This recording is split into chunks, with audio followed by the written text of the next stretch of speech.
Good afternoon, Professor Min Lee Phuoc, Honorable Chair, and my colleagues and friends from India, Vietnam, UAE, Nigeria, Romania, Greece, Ukraine, and others. At first, I would like to express my gratitude to Dr. Elena Solniskina, Assistant Professor of Oles Honchar, Dnipro National University, Ukraine, because she has provided me the opportunity to participate in this second international symposium on global migration phenomenon. Before I begin my speech, I stand up and express my deepest condolences to the people of Ukraine, and especially the children, women, and aged, who were either brutally killed, injured, or persecuted, and led to unspeakable pains and sufferings in the hands of Russian troops. When the Russia-Ukraine war is going on for 29 days now, and millions of peace-loving people of a wonderful country have suddenly turned into forced migrants, it hurts any conscious human being in the world, and I am not an exception. Hence, this international symposium on global migration phenomenon is really a time-appropriate event. Now let me introduce myself. I am Dr. Keshav Chandra Mandal, a teacher, researcher, and an author from India. My topic is a socio-political view of international migration. I know that hundreds of papers have already been presented by different scholars from the world on different topics and on different titles relating to this symposium. But due to time constraint here, I would like to present my paper in short and precise manner. Let me begin with the history of migration. It seems to me that man is both curious and hodophilic by nature. To know the unknown and to see the unseen is the inborn urge of human beings.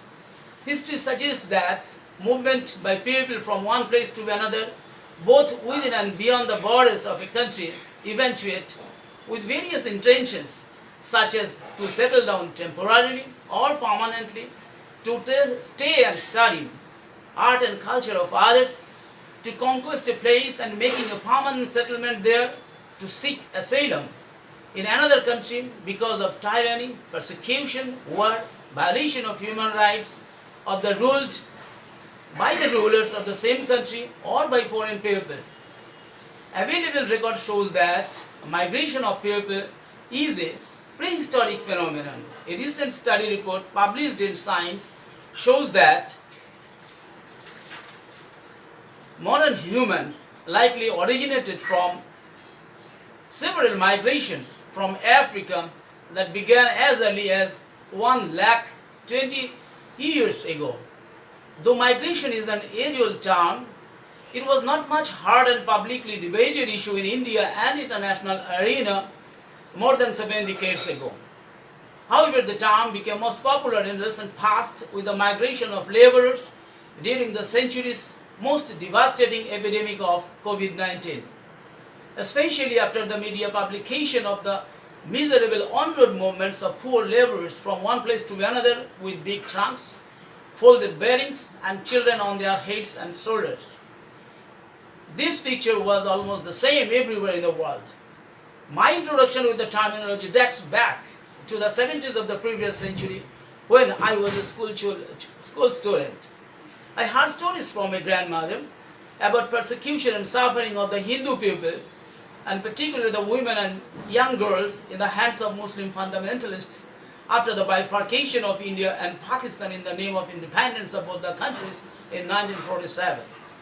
The last stroke of the British colonial masters caused unspeakable pain and suffering of people in India and Pakistan.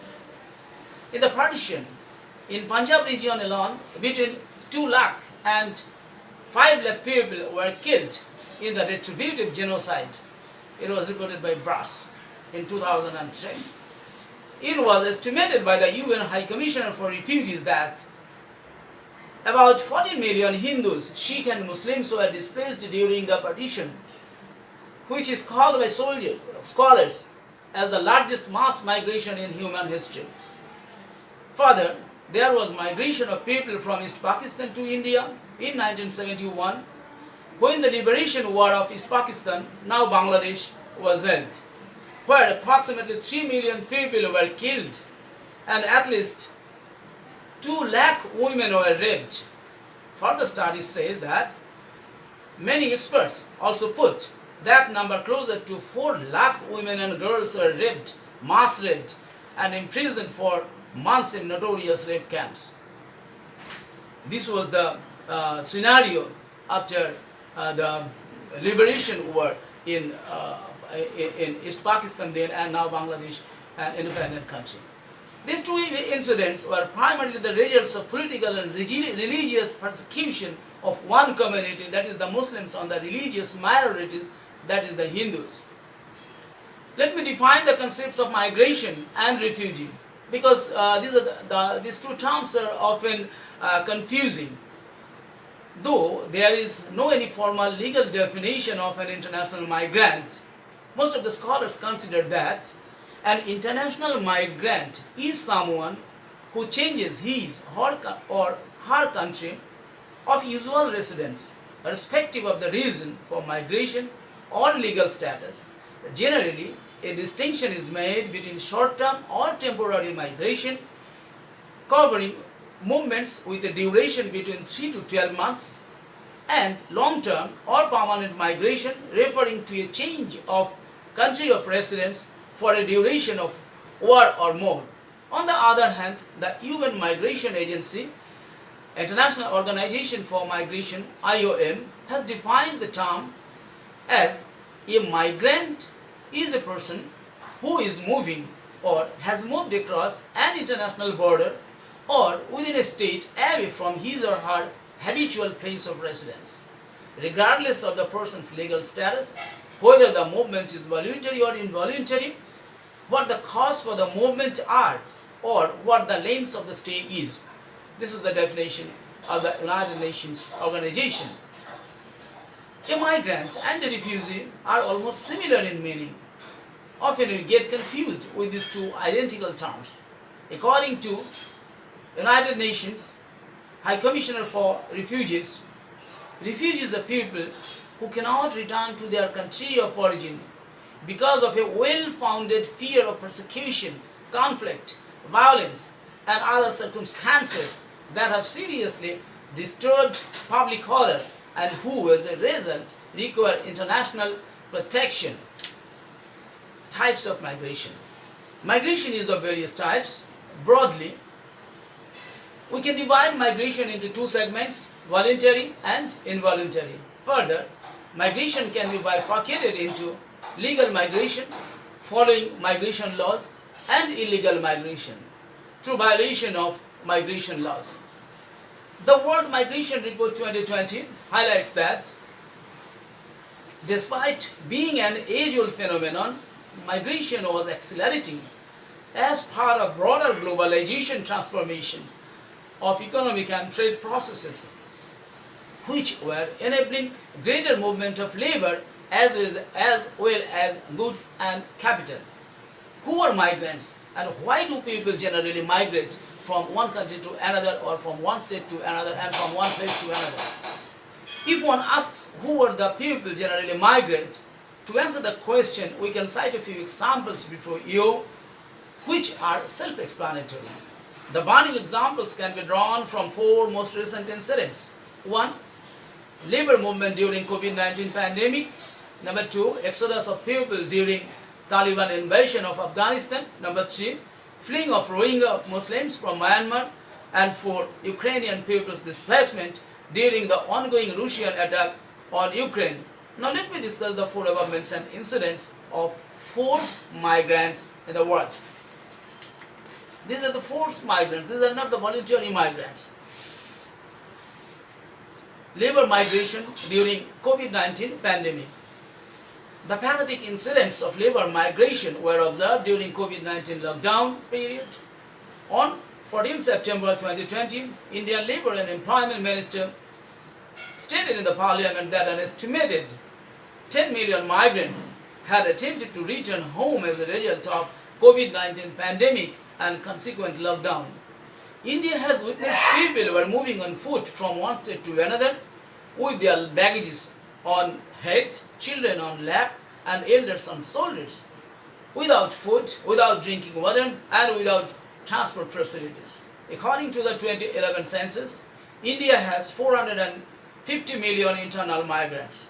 The number of migrant blue-collar workers who have moved into state is around 150 million. This is a study by Bhattacharya and Menon in 2021. This migration happened because of pandemic brought with it lockdowns and travel bans that were imposed by governments all over the world as a necessity to tackle the pandemic and to rein in its outspread. Afghan migration crisis. If the labor migration during COVID-19 was one of the tip of the migration glacier, the other major end of forced migration is people's exodus during a war and pre-war period in Afghanistan and other countries. The Afghans are the third largest population of forced migrants worldwide after Syrians and Venezuelans. It is to be remembered that the Afghan migration crisis is the handiwork of two most powerful global powers, that is the Soviet Russia and the USA. The Union of Soviet Socialist Republic invaded Afghanistan in 1979 and ruled the country for over 2 decades. Thereafter, the USA intervened in Afghanistan administration after the September 11 attack on Twin Towers and Pentagon. The US administration signed an agreement with the Taliban that called for American forces to leave Afghanistan by May 1st, 2021. The withdrawal of the US and NATO troops from the soil of Afghanistan and subsequently abrupt takeover by the Taliban have triggered profound concern among the general Afghan people. The takeover of Afghan powers by the Taliban infused fear, anxiety, and tension among the peace-loving and freedom-loving citizens of the country. In fear of tyranny and squeezing of freedoms and human rights, Afghans started exodus in Pakistan and Iran, the two neighboring countries that have consequently given shelter to 1.4 million and 780,000 registered refugees respectively, while more 1 million migrants of Afghanistan have migrated to other countries including Europe and India.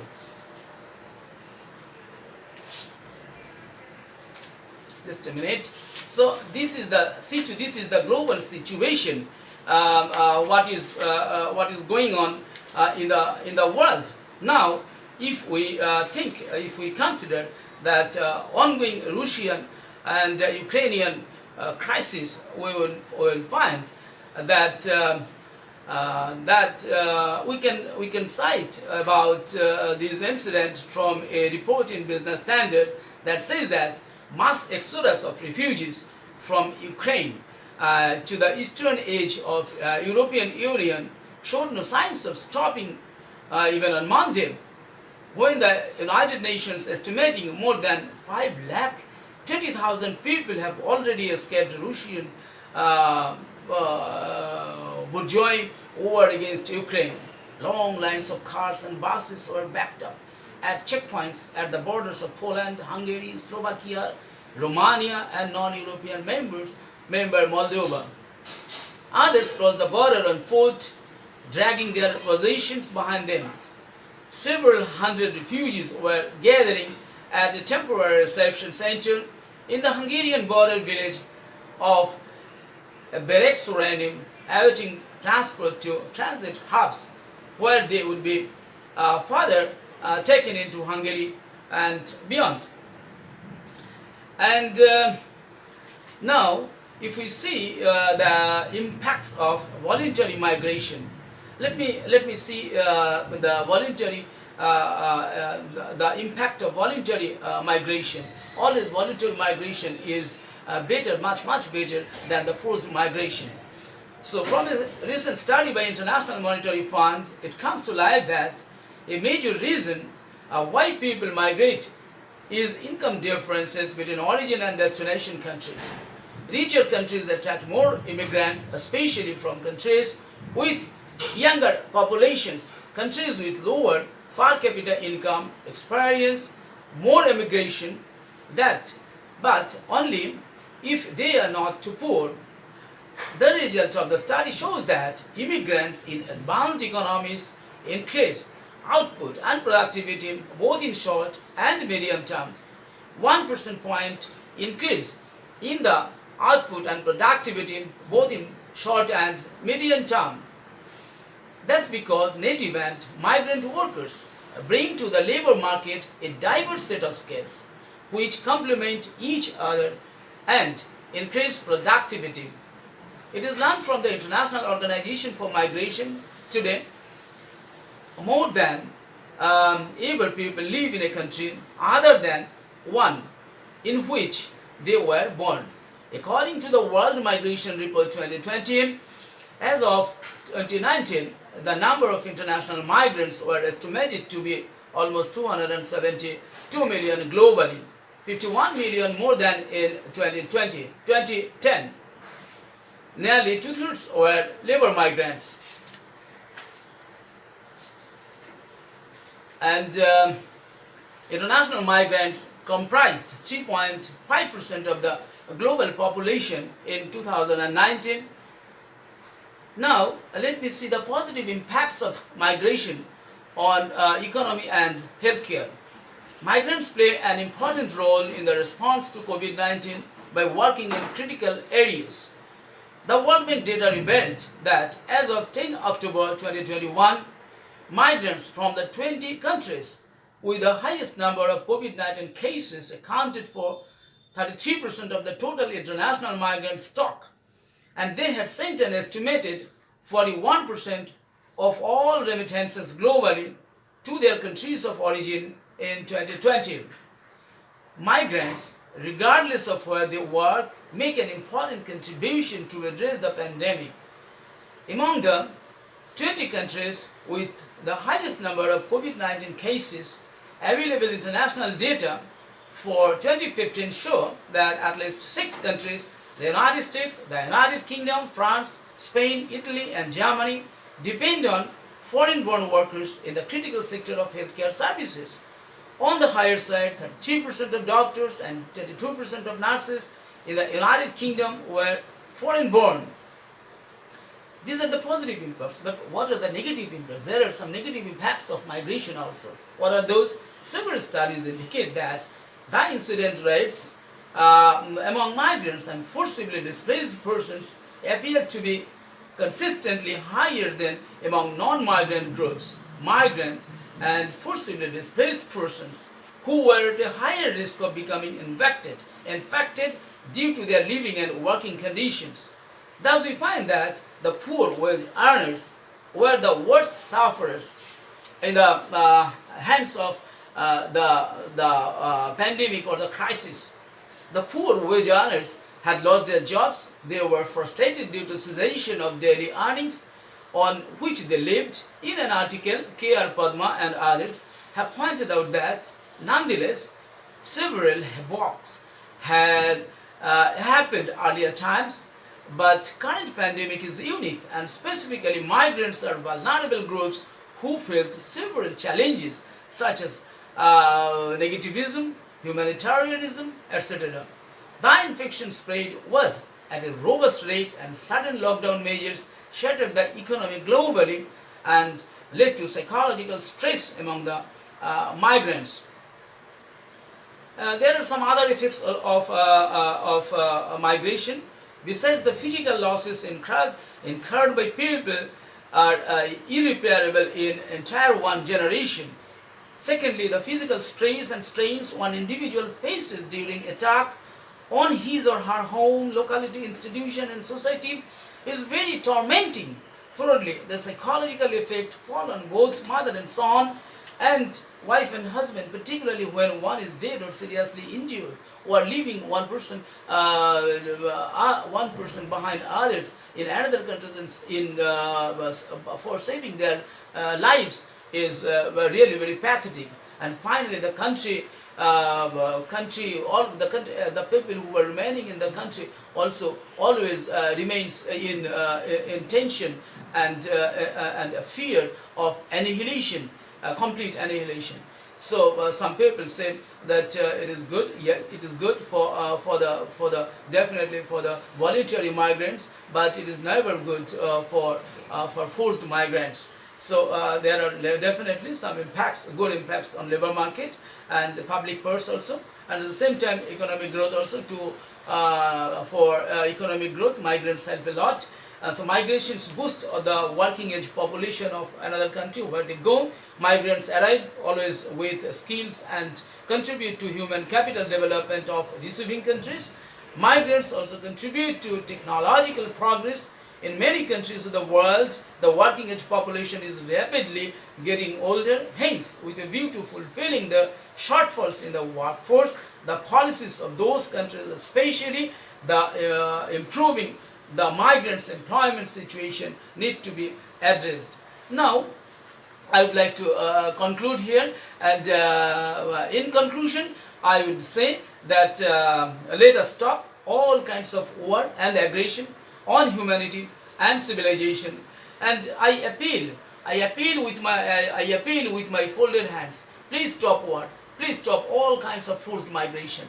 This is very bad. Let us pray and pledge for the global peace and tranquility. Let us pray. Let us pray for global peace and tranquility. Let us pray for the general health and for normalcy, for the people of Ukraine at present. The people are suffering a lot. So the young people have left the country with their mothers and sometimes with their relatives, and they are now without their studies, without their friends, without their school, without their country, without their beautiful house. So everything they have left in Ukraine, and they are now settling down in other places. Sometimes many of them are living in refugee camps. It's really very pathetic. So we do not want any war. We do not we do not require any from today any further forced migration. Let us stop war. Let us stop war. Let us stop war. Thank you. Thank you very much. Thank you. Thank you very much.